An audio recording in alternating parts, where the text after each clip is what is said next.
বন্ধুরা, আপনারা তো এটা সবাই জানেন, যখন থেকে আমাদের প্রতিবেশী দেশ মায়ানমারের ঘরের ভেতরে সরকার পতন হয়ে সেখানে সেনা ক্ষমতায় ফিরে আসে, তখন থেকে সেই দেশের ভেতরে যে ডামাডোল পরিস্থিতি তৈরি হয়েছে সেটা প্রতি বছর যেন বেড়েই যাচ্ছে। আজকের দিনে পরিস্থিতি এতটা খারাপ হয়ে গেছে যে এই সরকার পড়ে যাওয়ার পরে সেখানকার সেনায় ক্ষমতায় আসে, তারপরে থেকে সেই ঘরের ভেতরে বিদ্রোহী গুটগুলো সেই সরকারের সাথে বাদ দিয়ে এখন সেই দেশের সেনার সাথে লড়তে শুরু করেছে। সেই বিদ্রোহী গুটের কাছে লাগাতার পরাজিত হচ্ছে সেই দেশের সেনাবাহিনী, আর এখনো তাদের সাথে সেই যুদ্ধ অব্যাহত। সেই যুদ্ধের আঁচ ভারত থেকে বাংলাদেশের ঘরের ভিতরেও পড়ছে। এখন খবর এটাই যে সেই দেশেরই ছোড়াগুলি আশ্রে পড়েছে বাংলাদেশের সীমান্তে। বাংলাদেশের সীমান্তের মানুষজন ঘর ছেড়ে পালিয়ে যাচ্ছে। গৃহযুদ্ধ পড়ছে মায়ানমার।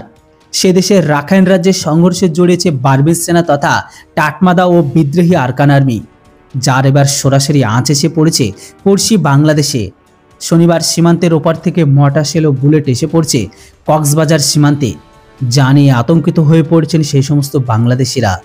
ঘর ছাড়ার ভাবনা রয়েছে তাদের। এই ঘটনার প্রতিবাদ জানিয়েছে বর্ডার গার্ড বাংলাদেশ। লিখিত চিঠিও জমা দিয়েছে সীমান্তরক্ষী বাহিনী। পাশাপাশি মায়ানমারের সংঘর্ষের জেরে কোনোভাবেই একজন রোহিঙ্গাও দেশে প্রবেশ করতে যেন না পারে, তার জন্য সমস্ত রকম পদক্ষেপ করেছে বিজেপি। বাংলাদেশের ঘরের ভেতরের কথা বলে একটা ইন্টারেস্টিং কথা আপনাদের জানিয়ে দিই।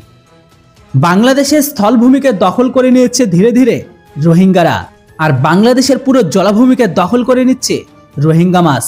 একদিকে স্থলভূমিতে রোহিঙ্গারা যারা কোনো কাজে আসে না, বরং গোটা বাংলাদেশকে আস্তে আস্তে গ্রাস করে বাংলাদেশের ক্ষতি করে চলেছে, তো অপরদিকে রোহিঙ্গা মাছ গোটা সমুদ্রে মাছগুলোকে ধ্বংস করে তারা তাদের আধিপত্য বিস্তার করে গোটা বাংলাদেশের নদী পুকুর সবকিছুকে ধ্বংস করে দিচ্ছে।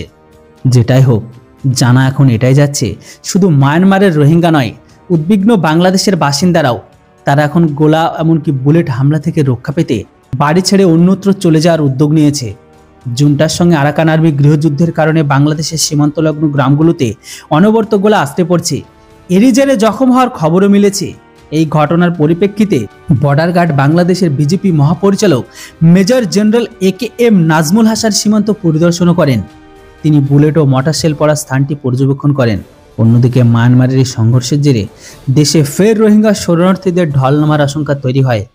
বাংলাদেশের কুতুংপালং রোহিঙ্গা ক্যাম্পের শরণার্থী মোহাম্মদ রিয়াল নামে এক ব্যক্তি জানিয়েছে, রোহিঙ্গাদের গ্রামগুলোতে হামলা ও অগ্নিসংযোগ করা হচ্ছে।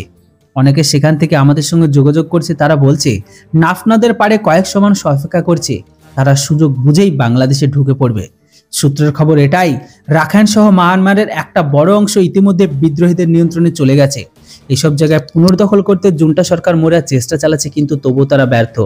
বাংলাদেশ সীমান্ত থেকে 30 থেকে 40 কিলোমিটার দূরে মায়ানমারের সংঘর্ষ চলছে। মায়ানমারের সংঘর্ষ প্রসঙ্গে আরাকান আর্মির তরফে জানানো হয়েছে, রাখাইনের মারাকু ইউ, মিনবায়া, কিয়াকাটাও এমনকি রাথেডং শহরের সেনাবাহিনী ও বিদ্রোহীদের মধ্যে প্রচণ্ড সংঘর্ষ চলছে। বাংলাদেশে পালিয়ে আসা মায়ানমারের এক নাগরিক জানিয়েছিল, রামব্রি ধ্বংস হয়ে গেছে, আমাদের বাড়ি পুড়িয়ে দেওয়া হয়েছে। বিশেষজ্ঞরা বলেছে রাখাইন সহ মায়ানমারের একটা বড় অংশ ইতিমধ্যে বিদ্রোহীদের নিয়ন্ত্রণে চলে গিয়েছে। ওইসব জায়গা পুনর্দখল করতে জুন্টা সরকার মরিয়া চেষ্টা করছে। এমন পরিস্থিতিতে যাতে ফের রোহিঙ্গার ঢল বাংলাদেশে না নামে সেটা নিশ্চিত করতে সীমান্তে কঠোর নজরদারি বাড়াতে হবে। তবে এই বিষয়ে নাম না প্রকাশে অনিচ্ছুক বিজেপির এক আধিকারিক জানিয়েছে, বাংলাদেশ সীমান্ত থেকে 30 থেকে 40 কিলোমিটার দূরে মায়ানমারের সংঘর্ষ চলছে। তবে এই ঘটনার বা এই সুযোগের ফায়দা উঠে কোনো রোহিঙ্গা যেন অনুপ্রবেশ না ঘটাতে পারে, সেই ব্যাপারে সীমান্তের সর্বোচ্চ সতর্ক অবলম্বন করা হচ্ছে। 5 বছর আগে দুপক্ষের সংঘর্ষে 12 লাখ রোহিঙ্গা বাংলাদেশে পালিয়ে এসেছিল, যাতে চাপ বেড়েছে বাংলাদেশের সরকারের। হিংসা, মানব পাচার, মাদক, অস্ত্র কারবারের জিহাদি, জঙ্গি সবকিছু হয়ে উঠেছে চারণভূমি বাংলাদেশ, যার কারণে ভয়ানক হয়ে উঠছে ধীরে ধীরে বাংলাদেশের একাধিক রোহিঙ্গা শিবিরের পরিস্থিতি, যা নিয়ন্ত্রণ করতে এখন যথেষ্ট হিমশিম খাচ্ছে বাংলাদেশের সরকার। তো বন্ধুরা, আপনাদের কি মনে হয়, আদৌ কি পূর্ব পাকিস্তান রোহিঙ্গাদের আর রোহিঙ্গা মাছদের কি নিয়ন্ত্রণে করতে পারবে? এ বিষয়ে অবশ্যই আপনাদের মতামত কমেন্ট বক্সে লিখে জানান। Thanks for watching. জয় হিন্দ, বন্দে মাতরম।